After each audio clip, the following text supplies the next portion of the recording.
வணக்கம். ஜெம் செய்திகளுக்காக நான் உங்கள் ஜெனிஷா. இந்திய நேரப்படி மதியம் 1:30 மணி செய்திகள். முதலில் ஜெம் தலைப்பு செய்திகளை காணலாம். 76வது அரசியலமைப்பு நாளையொட்டி நாடாளுமன்றத்தில் நடுவரங்கில் முகவுரையை படித்தார் குடியரசுத் தலைவர். முத்தலாக் தடை சட்டம், காஷ்மீர் சிறப்பு தொகுதி ஒழிப்பு, சரக்கு சேவை வரி நடைமுறை ஆகியன குறித்து பெருமிதம். அரசியலமைப்பு சட்டம் ஏற்கப்பட்ட நாளையொட்டி முதலமைச்சர் மு.க.ஸ்டாலின் செய்தி.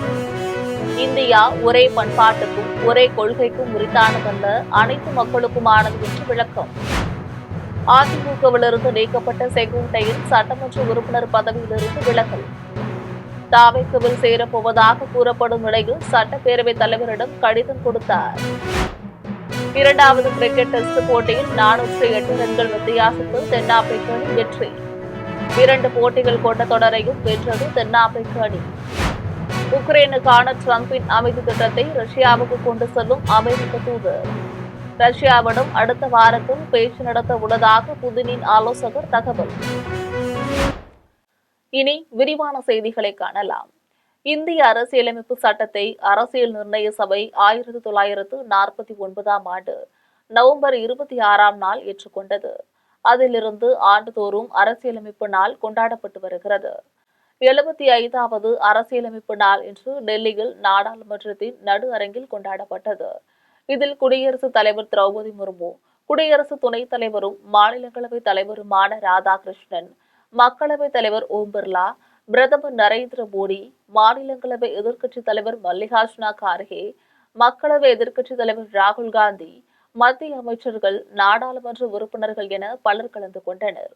இந்த விழாவில் பேசிய மக்களவைத் தலைவர் ஓம் பிர்லா, அரசியல் நிர்ணய சபை தலைவர் ராஜேந்திர பிரசாத், அரசியலமைப்பு சட்டத்தை உருவாக்கிய அம்பேத்கர், அரசியல் நிர்ணய சபையின் உறுப்பினர்கள் அனைவருக்கும் மரியாதை செலுத்துவதாக குறிப்பிட்டார். நமது அரசியலமைப்பு சட்டம் குடிமக்களுக்கு நீதி, சமத்துவம், சகோதரத்துவம், மதிப்பு, கண்ணியம் ஆகியவற்றுக்கு உறுதியளிப்பதாக தெரிவித்தார். மாநிலங்களவைத் தலைவர் ராதாகிருஷ்ணன் பேசிய போது, கோடிக்கணக்கான மக்களின் விருப்பங்களை நிறைவேற்ற வேண்டும் என்ற எண்ணத்துடன் அரசியலமைப்பு வடிவமைக்கப்பட்டுள்ளதாக தெரிவித்தார். உலகிலேயே பெரிய ஜனநாயக நாடான இந்தியாவின் அரசியலமைப்பு சட்டம் தன்னிகரற்று விளங்குவதாகவும் குறிப்பிட்டார். அரசியலமைப்பு சட்டம் ஆங்கிலத்திலும் இந்தியிலும் ஏற்கனவே உள்ளது. இந்நிலையில் மலையாளம், மராத்தி, நேபாளி, பஞ்சாபி, போடோ, காஷ்மீரி, தெலுங்கு, ஒடியா, அசாமி ஆகிய 9 மொழிகளில் ஆக்கப்பட்ட அரசியலமைப்பு சட்டப்பணிகளை குடியரசுத் தலைவர் திரௌபதி முர்மு வெளியிட்டார். அரசியலமைப்பு சட்டத்தின் முகவுரையை குடியரசுத் தலைவர் திரௌபதி முர்மு படித்ததும் மற்ற அனைவரும் அதை வழிமொழிந்தனர். விழாவில் பேசிய குடியரசுத் தலைவர் திரௌபதி முர்மு, நாட்டு விடுதலைக்கு பின் அரசியல் நிர்ணய சபை இடைக்கால நாடாளுமன்றமாக செயல்பட்டதை குறிப்பிட்டார். இந்தியா ஒரே பண்பாட்டுக்கும் ஒரே கொள்கைக்கும் உரித்தானதில்லை என்றும், இது அனைத்து மக்களுக்குமானது என்றும் தமிழ்நாடு முதலமைச்சர் மு.க.ஸ்டாலின் தெரிவித்துள்ளார். அரசியலமைப்பு சட்ட நாளையொட்டி அவர் விடுத்துள்ள செய்தியில், அரசியலமைப்பு சட்டத்தை உருவாக்கிய அம்பேத்கரின் நோக்கங்களை சுருக்க நினைக்கும் ஒவ்வொரு சக்தியையும் தடுப்பது என்கின்ற உறுதிப்பாட்டில் உள்ளதாக குறிப்பிட்டுள்ளார். நம் அரசியலமைப்பையும் ஒவ்வொரு மாநிலத்தின் உரிமைகளையும் காக்கும் வகையில் உண்மையான கூட்டாட்சிக்கு தேவையானவற்றை நாம் செய்ய வேண்டும் என்றும் அவர் தெரிவித்துள்ளார். நீதி, விடுதலை, சமத்துவம், சகோதரத்துவம் ஆகியவற்றை உறுதி செய்வதன் மூலமாக நம் குடியரசை காக்க இந்நாளில் உறுதியேற்போம் என்று மு.க.ஸ்டாலின் தெரிவித்துள்ளார். அதிமுகவிலிருந்து நீக்கப்பட்ட செங்கோட்டையின் சட்டமன்ற உறுப்பினர் பதவியிலிருந்து விலகியுள்ளார்.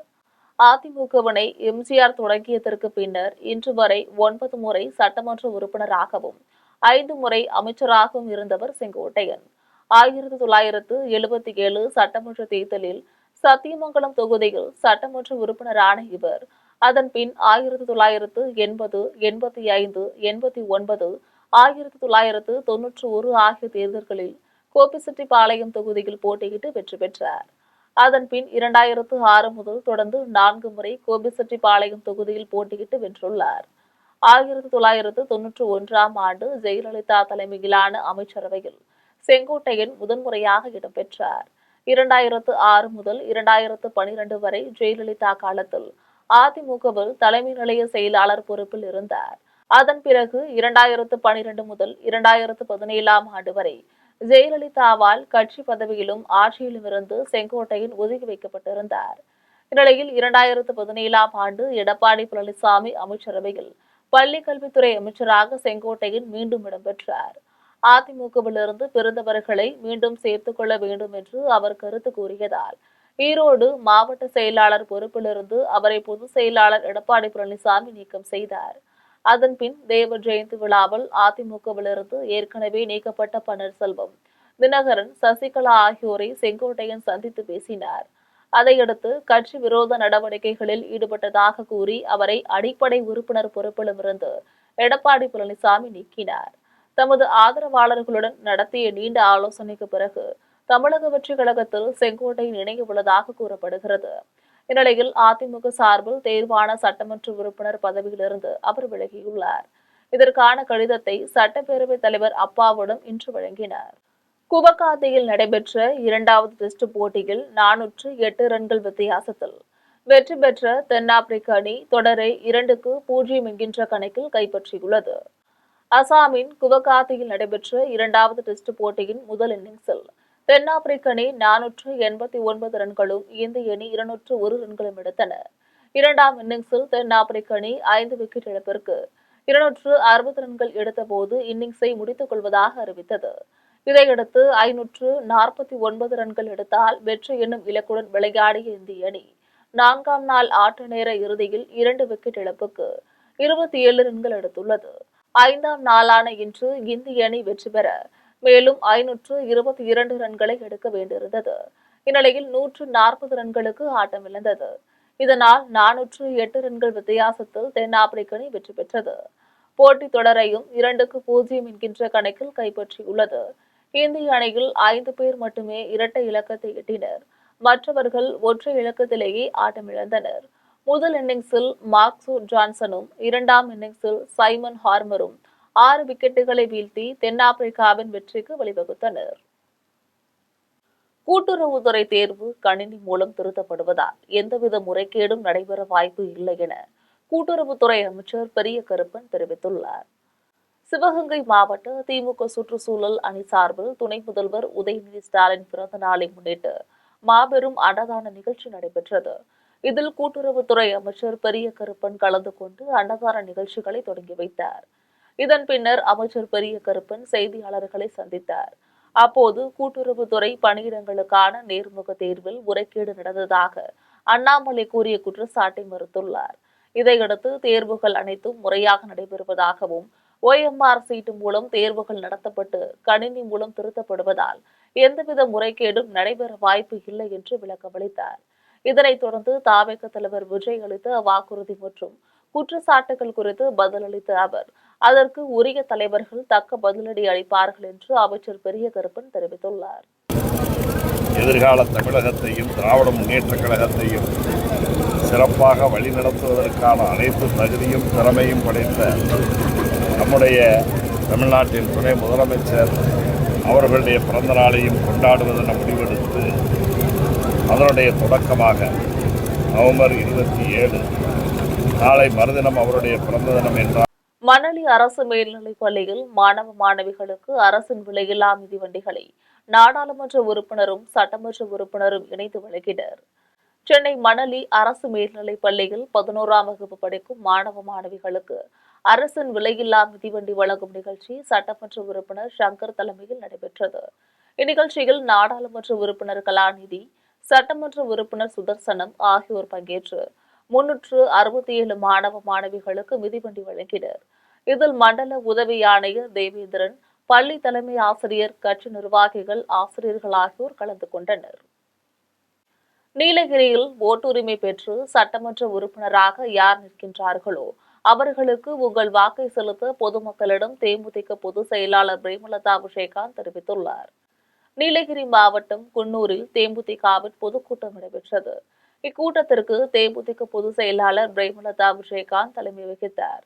இதன் பின்னர் குன்னூர் தேமுதிக நகர கழக சார்பில் உற்சாக வரவேற்பு அளிக்கப்பட்டது. இதனைத் தொடர்ந்து இக்கூட்டத்தில் பிரேமலதா விஜயகாந்த் பேசிய போது, நீலகிரியில் 33 ஆண்டுகளாக எந்த முன்னேற்றமும் இல்லை என்றும் சாலைகள் குண்டும் குழியுமாக அமைந்துள்ளது என்றும் குற்றம் சாட்டினார். இதையடுத்து நீலகிரியில் ஓட்டுரிமை பெற்று சட்டமன்ற உறுப்பினராக யார் நிற்கின்றார்களோ அவர்களுக்கு உங்கள் வாக்கை செலுத்த பொதுமக்களிடம் அறிவுறுத்தினார். 50 கால அரசியல் வரலாற்றில் ஏற்றத்தாழ்வுகளை சந்தித்து உள்ளதாக செங்கோட்டையன் தெரிவித்துள்ளார். கோவை விமான நிலையத்தில் அதிமுக முன்னாள் அமைச்சர் செங்கோட்டையன் செய்தியாளர்களை சந்தித்து பேசினார். அப்போது அவர் 50 கால அரசியல் வரலாற்றில் ஏற்றத்தாழ்வுகளை சந்தித்து உள்ளதாக கூறினார்.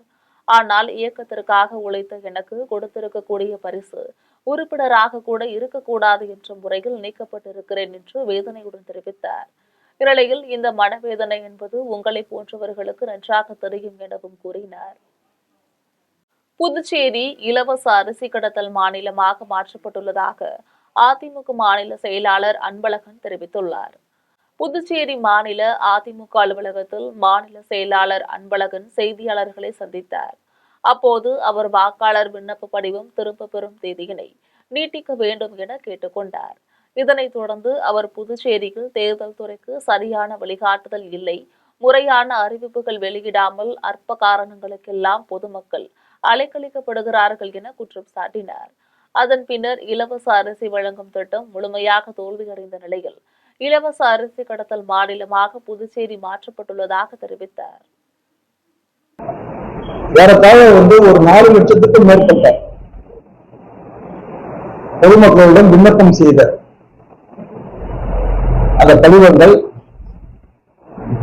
இதுவரை முழுமையாக பூர்த்தி செய்யப்பட்டு அரசு பொதுமக்களிடம் இருந்து பெறல. தமிழ்நாட்டில் நடைபெற்று வரும் சிறப்பு தீவிர திருத்த நடவடிக்கையை உடனடியாக ரத்து செய்ய வேண்டும் என எஸ்டிபிஐ கட்சியின் மாநில செயலாளர் நெல்லை முபாரக் பேட்டியளித்துள்ளார். கோவையில் எஸ்டிபிஐ கட்சியின் மாநில செயலாளர் நெல்லை முபாரக் செய்தியாளர்களிடம் பேட்டியளித்துள்ளார். அப்போது குறைந்த மக்கள் தொகை கொண்ட ஆக்ரா, லக்னோ போன்ற நகரங்களுக்கு மெட்ரோ திட்டத்துக்கு ஒப்புதல் அளித்த ஒன்றிய அரசு மிகப்பெரிய தொழில் வளங்களை கொண்டுள்ள கோவை, மதுரை போன்ற நகரங்களுக்கு மெட்ரோ ரயில் திட்டத்தை புறக்கணிப்பது ஒன்றிய அரசு தமிழகத்தின் மீது ஓரவஞ்சனை பார்ப்பதாக தெரிவித்தார்.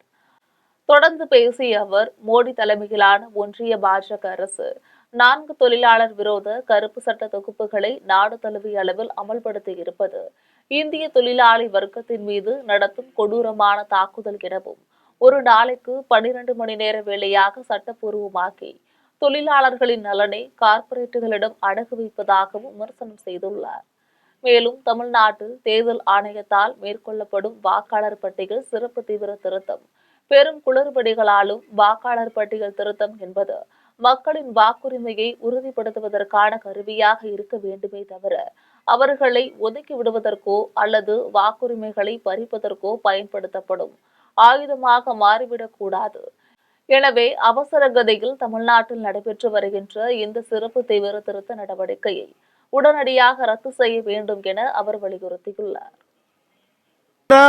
லக்னோ போன்ற மாநகரங்களுக்கெல்லாம் இந்த மெட்ரோ ரயில் திட்டத்தை தருகிற ஒன்றிய அரசு ஏன் கோவைக்கு தரக்கூடாது? பக்கத்தில் இருக்கிற திருப்பூர் மாவட்டத்தில் 65,000 கோடி ரூபாய் அந்நிய செலாவணியை ஈட்டு தருகிற ஒரு பகுதி இருக்கிற நிலையில், மிகப்பெரிய ஒரு தொழில் நகரமாக கோவை இருக்கிற நிலையில், வேலூரில் அறிவியல் கல்வி சுற்றுலா செல்லும் பள்ளி மாணவர்களை வாழ்த்தி மாவட்ட ஆட்சியர் கொடியசைத்து வழி அனுப்பி வைத்தார். வேலூர் மாவட்ட ஆட்சியர் அலுவலகத்திலிருந்து ஒருங்கிணைந்த பள்ளி கல்வித்துறை சார்பில் வைனு பாப்பு வானாய்வகத்திற்கு 418 மாணவர்களும் மேற்பார்வையாளர்களும் ஆசிரியர்களும் அறிவியல் கல்வி சுற்றுலா சென்றனர். இதில் மாவட்ட ஆட்சியர் சுப்பலட்சுமி வாழ்த்து தெரிவித்து கொடியசைத்து வழி அனுப்பி வைத்தார். அப்போது மாவட்ட முதன்மை கல்வி அலுவலர் பிரேமலதா, ஒருங்கிணைந்த பள்ளி கல்வி உதவி திட்ட அலுவலர் ஜோதீஸ்வர பிள்ளை ஆகியோர் உடனிருந்தனர். உணவக தொழிலாளர்களுக்கு பாதுகாப்பு வழங்கிட வேண்டும் என்று ஹோட்டல் சங்கத்தின் மாநில செயலாளர் சீனிவாசன் தெரிவித்துள்ளார். தேனி மாவட்டம் ஆண்டிப்பட்டியில் ஹோட்டல்கள் சங்கத்தின் மாவட்ட செயற்குழு கூட்டம், நகர் ஹோட்டல்கள் சங்கத்தின் 31வது ஆண்டு விழா உள்ளிட்ட முப்பெரும் விழா நடைபெற்றது. நிகழ்ச்சியில் சிறப்பு விருந்தினராக சங்கத்தின் மாநில செயலாளர் சீனிவாசன் பங்கேற்றார். பின்னர் அவர் செய்தியாளர்களிடம் பேசிய போது, முட்டைகளின் விலை உயர்ந்து வரும் நிலையில் ஹோட்டல்களில் ஆம்லெட் உள்ளிட்ட முட்டை உணவுகளின் விலை அதிகரிக்குமா என்ற கேள்விக்கு தங்களால் தாக்குப்பிடிக்கும் அளவிற்கு மேல் கூடினால் விலை அதிகரிக்கப்படும் என தெரிவித்தார். இதனைத் தொடர்ந்து உணவக தொழிலாளர்களுக்கு பாதுகாப்பு வழங்கிடும் வகையில் உணவக பாதுகாப்பு சட்டம் கொண்டு வர வேண்டும் என்று வலியுறுத்தினார். அதாவது உணவக தொழில் தினசரி ஒவ்வொரு உணவும் நூற்றுக்கணக்கிலோ ஆயிரக்கணக்கிலோ மக்களை சந்திக்கிறாங்க. சென்னை விமான நிலையத்தில் புதிய ஒருங்கிணைந்த விமான நிலைய கட்டிடமான பேஸ் 2 பணிகள் 2026ஆம் ஆண்டுக்குள் நிறைவடையும் என விமான நிலைய அதிகாரிகள் தெரிவித்துள்ளனர். சென்னை விமான நிலையத்தில் புதிய ஒருங்கிணைந்த விமான நிலைய கட்டிடமான பேஸ் 2 பணிகள் எதிர்பார்த்த அளவு வேகமாக நடக்காமல் மிகவும் தாமதமாக நடந்து கொண்டிருப்பதாக கூறப்படுகிறது. இதுகுறித்து விமான நிலைய அதிகாரிகள் தரப்பில் விசாரித்த போது ஏற்கனவே செயல்பாட்டில் இருக்கும் ஒரு சர்வதேச விமான நிலையத்திற்குள் விரிவாக்க பணிகள் நடக்கும் போது விமான சேவைகளுக்கு பயணிகளுக்கு பாதிப்புகள் ஏற்படாத வண்ணம் மிகவும் கவனமாக பணிகளை செய்ய வேண்டியது இருக்கிறது என கூறினார். இதேபோல் வெவ்வேறு காரணங்களால் பணிகள் நிதானமாக நடக்கிறது என்றும் வருகின்ற 2026ஆம் ஆண்டுக்குள் பணிகள் முழுமையாக நிறைவடைந்து புதிய ஒருங்கிணைந்த சென்னை சர்வதேச விமான நிலையம் செயல்பாட்டுக்கு கொண்டு வர அனைத்து முயற்சிகளும் எடுக்கப்பட்டு வருகிறது என்று தெரிவித்தார். அரிய வகை பாதிப்பால் அவதிப்பட்ட திருநங்கைக்கு தனியார் மருத்துவமனை மருத்துவர்கள் எண்டோஸ்கோபி சிகிச்சை மூலம் குணப்படுத்தி சாதனை படைத்துள்ளனர். சென்னை ராமாபுரத்தில் உள்ள தனியார் மருத்துவமனையில் திருநங்கை மாதங்கி பாலின மாற்று அறுவை சிகிச்சையால் ஏற்பட்ட பாதிப்புக்கு சிகிச்சை பெறுவதற்காக அனுமதிக்கப்பட்டார். இதில் மிகவும் அரிதான இந்த பாதிப்பை எண்டோஸ்கோபி சிகிச்சை முறையில் சரி செய்து தனியார் மருத்துவமனை மருத்துவர்கள் குணப்படுத்தி சாதனை படைத்துள்ளனர். இது தொடர்பாக செய்தியாளர்களிடம் திருநங்கை மாதங்கி பேசிய போது பாலின மாற்று அறுவை சிகிச்சையால் பிறப்புறுப்பு மற்றும் பெருங்குடல் இடையே துவாரம் ஏற்பட்டு பாதிப்படைந்ததாகவும் அதனை சிகிச்சை மூலமாக சரி செய்து கொண்டதாகவும் கூறினார். இதையடுத்து தன்னை போன்ற திருநங்கைகள் பாலின மாற்று அறுவை சிகிச்சை செய்து கொள்ளும் போது போதிய விழிப்புணர்வுகளுடன் இருக்க வேண்டும் என்றும் தெரிவித்தார். திருவள்ளூர் மாவட்ட ஆட்சியரை கண்டித்து வருகின்ற டிசம்பர் 1ஆம் தேதி பழவேற்காட்டில் மாபெரும் உண்ணாவிரத போராட்டத்தில் ஈடுபட போவதாக மீனவ கிராம கூட்டமைப்பினர் தெரிவித்துள்ளனர்.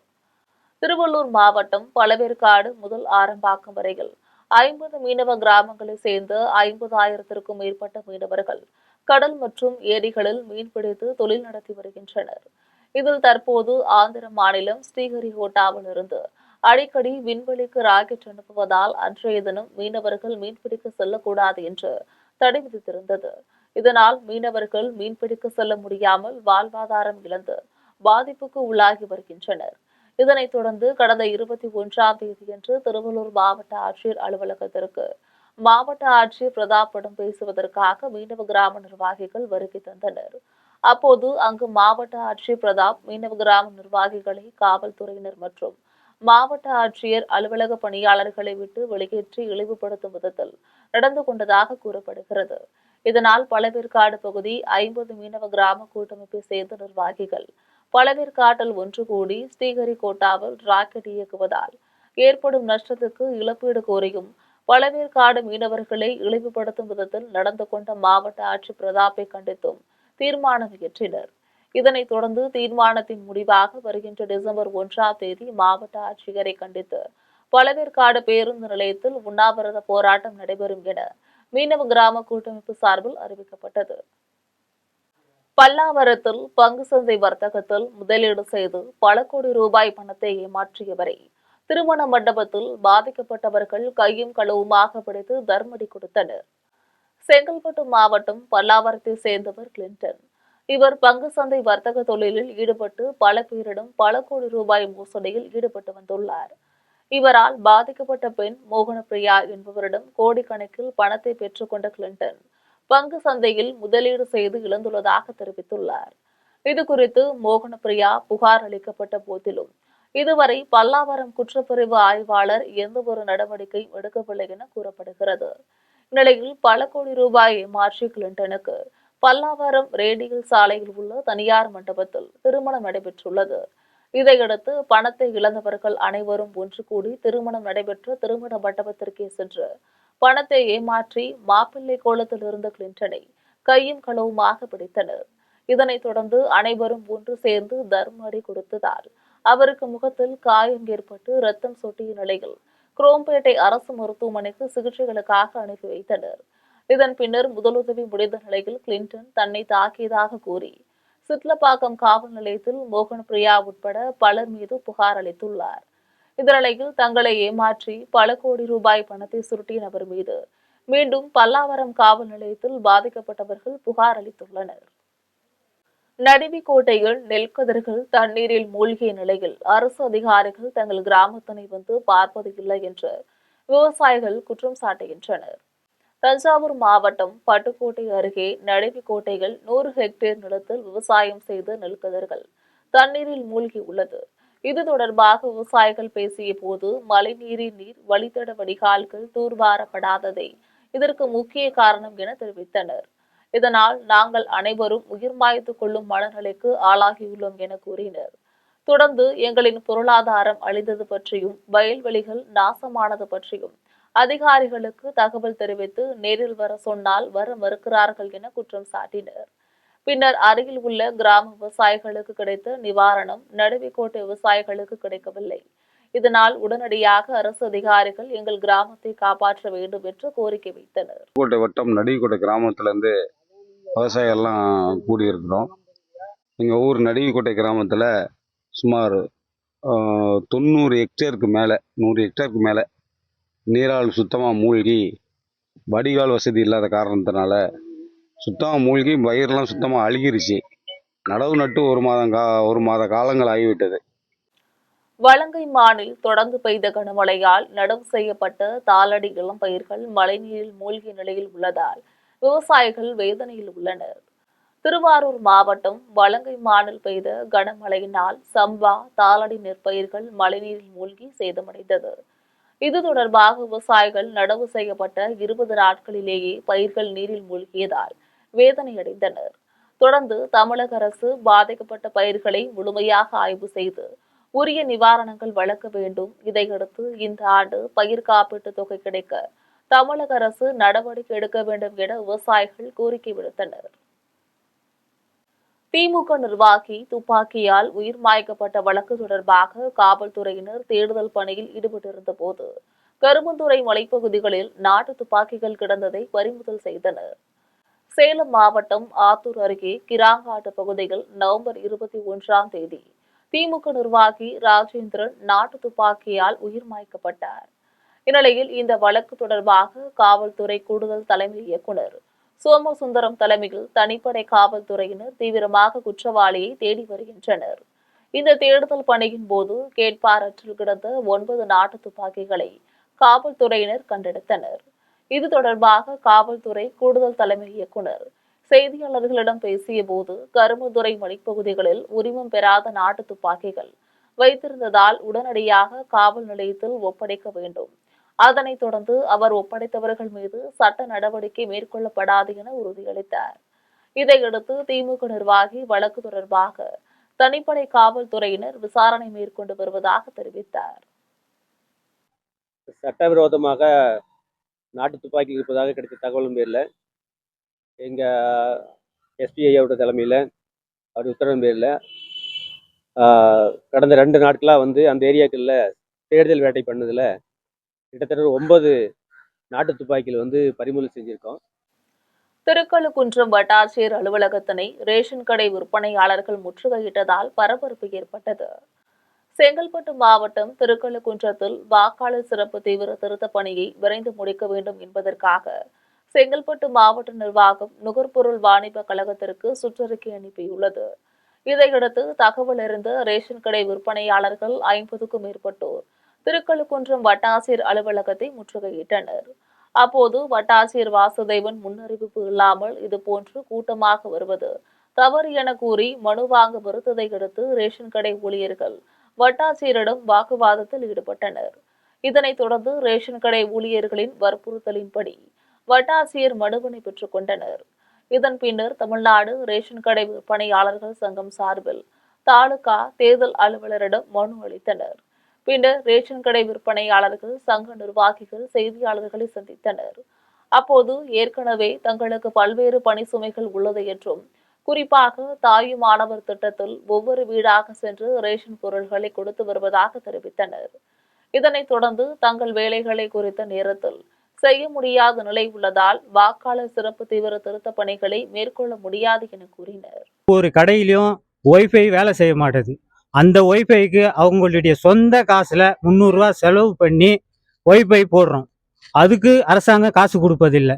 மற்றபடி தாய் மாணவர் திட்டம்னு ஒன்று நடத்துகிறாங்க, முதலமைச்சரின் தாய் மாணவர் திட்டம். இந்திய சமூக ஜனநாயக கட்சியின் சார்பாக நடைபெற்ற சட்டமன்ற தொகுதி அலுவலகம் திறப்பு விழாவில் கட்சியின் மாநில செயலாளர் நெல்லை முபாரக் பேட்டியளித்துள்ளார்.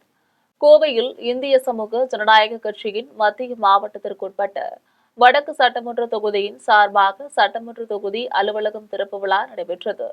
திறப்பு விழாவிற்கு சிறப்பு அழைப்பாளர்களாக கலந்து கொண்ட அக்கட்சியின் மாநில தலைவர் நெல்லை முபாரக் புதிய அலுவலகத்தை திறந்து வைத்தார். பின்னர் செய்தியாளர்களை சந்தித்து பேசினார். அப்போது தமிழ்நாட்டில் தேர்தல் ஆணையத்தால் மேற்கொள்ளப்படும் வாக்காளர் பட்டியல் சிறப்பு தீவிர திருத்தம் பெரும் குளறுபடிகளாகவும், வாக்காளர் பட்டியல் திருத்தம் என்பது மக்களின் வாக்குரிமையை உறுதிப்படுத்துவதற்கான கருவியாக இருக்க வேண்டுமே தவிர அவர்களை ஒதுக்கி விடுவதற்கோ அல்லது வாக்குரிமையை பறிப்பதற்கோ பயன்படுத்தப்படும் ஆயுதமாக மாறிவிடக் கூடாது. எனவே அவசர கதியில் தமிழ்நாட்டில் நடைபெற்று வரும் இந்த சிறப்பு தீவிர திருத்த நடவடிக்கையை உடனடியாக ரத்து செய்ய வேண்டும் என அவர் வலியுறுத்தினார். அலுவலக திறப்பு விழாவின் போது மாநில தலைவர் முன்னிலையில் பல்வேறு மாற்றுக் கட்சியிலிருந்து எஸ்டிபிஐ கட்சியின் கொள்கைகளால் ஈர்க்கப்பட்ட திரளான பெண்கள் உட்பட பல்வேறு நபர்கள் அக்கட்சியில் தங்களை இணைத்துக் கொண்டனர்.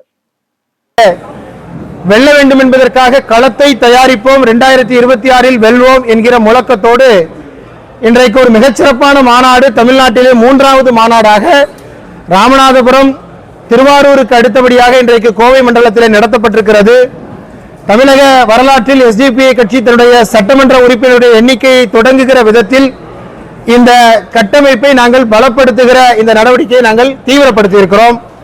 காவிரி டெல்டாவில் 5 லட்சம் ஏக்கரில் பயிர் செய்யப்பட்ட பயிர்கள் நீரில் மூழ்கியுள்ளதால் 1 ஏக்கருக்கு 35,000 ரூபாய் நிவாரணம் வழங்கிட வேண்டும் என்று பாண்டியன் கூறியுள்ளார். திருவாரூர் மாவட்டத்தில் உள்ள கோட்டூர் ஒன்றியத்தை சேர்ந்த திருக்கலர், கருப்புகளார், மேலப்பனையூர், கரப்பங்குடி போன்ற ஊர்களில் 5 லட்சம் ஏக்கருக்கு மேல் பயிர் செய்யப்பட்ட நெற்பயிர்கள் மழைநீரில் மூழ்கி சேதமடைந்துள்ளது. மழையால் பாதிக்கப்பட்ட விவசாயிகளை தமிழக காவிரி விவசாயிகள் சங்கத்தின் பொதுச் செயலாளர் பாண்டியன் நேரில் சந்தித்து ஆறுதல் கூறினார். அப்பொழுது அவர் காவிரி டெல்டாவை சேர்ந்த தஞ்சாவூர், நாகப்பட்டினம், திருவாரூர், மயிலாடுதுறை போன்ற மாவட்டங்களில் 10 லட்சம் ஏக்கரில் சம்பா, தாளடி பயிர்கள் செய்யப்பட்டுள்ளது என்றும், தொடர்ந்து பெய்த மழையால் வெள்ளம் ஏற்பட்டு 5 லட்சம் ஏக்கருக்கு அதிகமான சம்பா, தாளடி பயிர்கள் நீரில் மூழ்கி வீணாகிவிட்டதாக தெரிவித்தார். பொன்னுக்கு முண்டானாறு, சால்வனாறு, வளவனாறு ஆகிய ஊர்களில் வெங்காய தாமரைகள் அடர்ந்து வளர்ந்து காணப்படுவதால் வெள்ள நீர் வடியாமல் கடல் போல் காட்சியளிப்பதாக அவர் தெரிவித்தார். இதனால் தமிழ்நாடு அரசு உயர் அதிகாரிகள் கொண்ட குழுவை அனுப்பி பாதிக்கப்பட்ட பகுதிகளை பார்வையிட வேண்டும் என்றும், பேரிடர் மேலாண்மை நிதியிலிருந்து ஏக்கர் ஒன்றுக்கு 35,000 ரூபாய் இழப்பீடு வழங்க வேண்டும் என்றும் பாண்டியன் கூறினார். காஞ்சிபுரம் மாவட்ட ஆட்சியர் அலுவலகத்தில் குழந்தைகள் நலன்துறை சார்பில் சர்வதேச குழந்தைகள் நாளையொட்டி பேரணி நடைபெற்றது. காஞ்சிபுரம் மாவட்ட ஆட்சியர் அலுவலக வளாகத்தில் தேசிய குழந்தைகள் நாளை முன்னிட்டு வாக் ஃபார் சில்ட்ரன் பேரணியை மாவட்ட ஆட்சியர் கலைசெல்வி கொடியசைத்து தொடங்கி வைத்தார். இப்பேரணியில் 250க்கும் மேற்பட்ட கல்லூரி மாணவர்கள் மற்றும் தன்னார்வலர்கள் கலந்து கொண்டனர். இந்த ஊர்வலம் மாவட்ட ஆட்சியர் அலுவலகத்தில் தொடங்கி பச்சையப்பன் மேல்நிலைப் பள்ளி வரை சென்று நிறைவடைந்தது. இதில் குழந்தைகள் உரிமைகள் மற்றும் பாதுகாப்பை உறுதி செய்தல் தொடர்பான வாசகங்கள் இடம்பெற்ற பதாகைகளை ஏந்தி மாணவர்கள் சென்றனர்.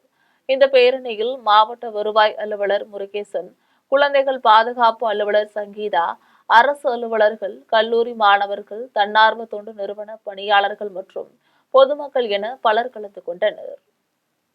கோவை துடிகளூர் சரவணப்பட்டி ரயில்வே சாலையில் அமைந்துள்ள சாலை தடுப்பு கம்பி கீழே விழுந்ததால் வாகனங்களில் சென்று கொண்டிருந்த பயணிகள் அச்சமடைந்தனர். கோவை துடியலூரில் இருந்து சரவணப்பட்டி சாலையில் மக்கள் 2 சக்கர மற்றும் 4 சக்கர வாகனத்தில் சென்று கொண்டிருந்தனர். அவர்கள் ரயில்வே கிராசிங்கை கடந்து கொண்டிருந்த நேரத்தில் எச்சரிக்கை மணி ஒலிக்காமல் எந்த அறிகுறியும் இல்லாமல் ரயில்வே கேட் திடீரென கீழே விழுந்தது. இதனால் கேட்டை தாண்ட முயன்ற வாகன ஓட்டிகள் தப்பி ஓடினர். இதனால் பெரிய விபத்து ஏதும் ஏற்படாமல் தவிர்க்கப்பட்டது.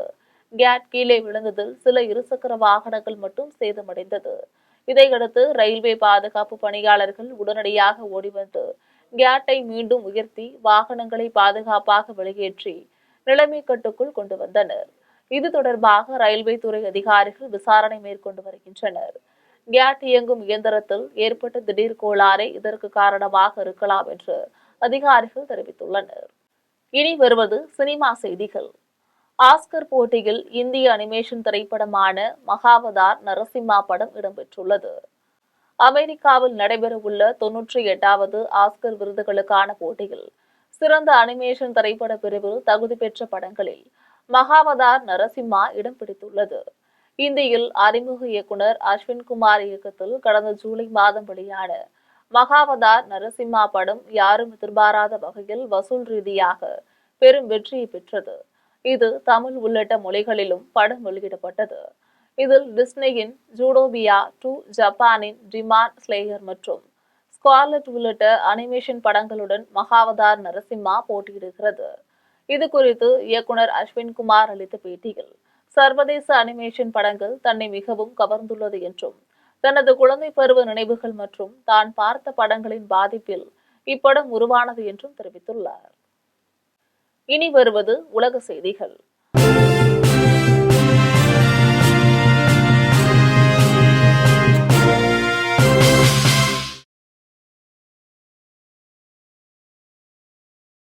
உக்ரைன் ரஷ்யா இடையிலான போரில் கடந்த ஒரு வாரத்தில் மட்டும் 25,000 வீரர்கள் உயிரிழந்துள்ளனர் என அமெரிக்க அதிபர் டொனால்ட் ட்ரம்ப் தெரிவித்துள்ளார். அமெரிக்காவில் உள்ள வாஷிங்டனில் உக்ரைன் ரஷ்யா இடையிலான அமைதி பேச்சுவார்த்தையில் முன்னேற்றம் குறித்து அதிபர் ட்ரம்ப் பேசினார். இதில் இரு நாடுகளுக்கு இடையிலான அமைதி பேச்சுவார்த்தை இறுதிக்கட்டத்தை எட்டியுள்ளது. ஆனால் கடந்த ஒரு வாரத்தில் மட்டும் போரில் இரு நாடுகளை சேர்ந்த 25,000 வீரர்கள் உயிர் மாய்க்கப்பட்டுள்ளனர். பின்னர் போர் நிறுத்தத்தை உடனடியாக மேற்கொள்ள வேண்டியதற்கான ஆதாரமாக இது உள்ளது. எனவே இரு நாடுகளுக்கு இடையேயான போர் உடனடியாக முடிவுக்கு வரும் என குறிப்பிட்டார். இனி வருவது விளையாட்டு செய்திகள்.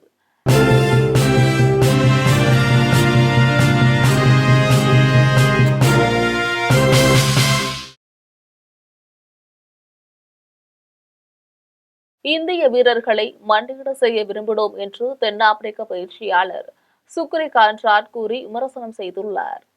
அசாமின் குவகாத்தியில் நடைபெறும் 2வது டெஸ்ட் போட்டியின் முதல் இன்னிங்ஸில் தென்னாப்பிரிக்க அணி 489 ரன்களும் இந்திய அணி 201 ரன்களும் எடுத்தன. இதனைத் தொடர்ந்து 2ஆம் இன்னிங்ஸில் தென்னாப்பிரிக்க அணி 5 விக்கெட் இழப்புக்கு 260 ரன்கள் எடுத்தபோது இன்னிங்ஸை முடித்துக் கொள்வதாக அறிவித்தது. இந்த நிலையில் தாமதமாக டிக்ளேர் செய்தது குறித்து செய்தியாளர்களிடம் பேசிய தென்னாப்பிரிக்காவின் தலைமை பயிற்சியாளர் சுக்ரி கான்ட்ராட், இந்திய வீரர்கள் நீண்ட நேரத்தை களத்தில் செலவிட வேண்டும் என்று நாங்கள் எண்ணினோம், மேலும் அவர்களை மண்டியிட செய்ய விரும்பினோம் என்று விமர்சனம் செய்தார். இதையடுத்து அவர்களை ஆட்டத்திலிருந்து முழுமையாக வெளியேற்றி முடிந்தால் கடைசி நாளில் வென்று பாருங்கள் என சொல்ல நினைத்தோம் என தெரிவித்தார். இனி வருவது தங்கம், வெள்ளி விலை மற்றும் பங்கு சந்தை நிலவரம்.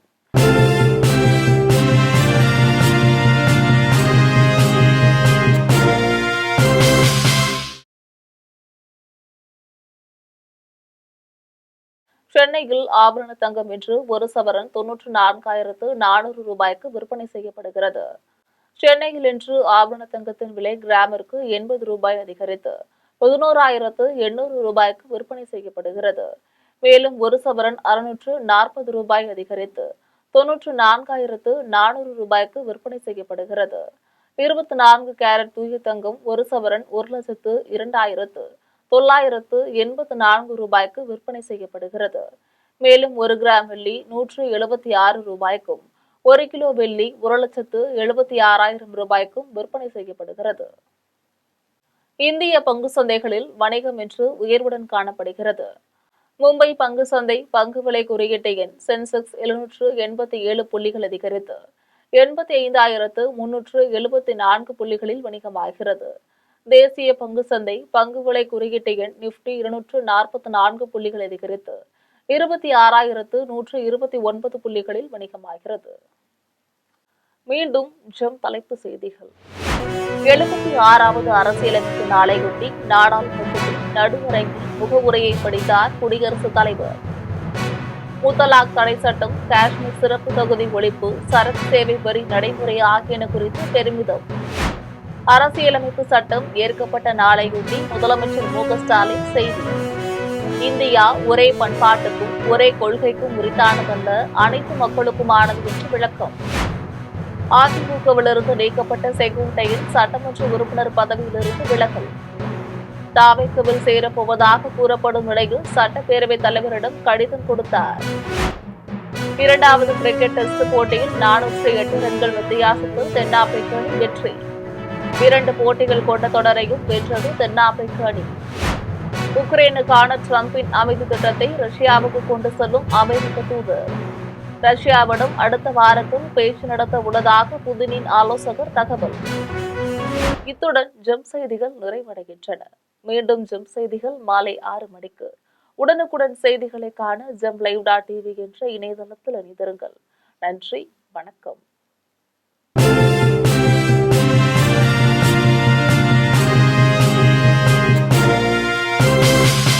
உடனுக்குடன் அப்டேட் தெரிந்து கொள்ள ஜெம் டிவி தமிழ் ஆப்பை இன்ஸ்டால் செய்யவும்.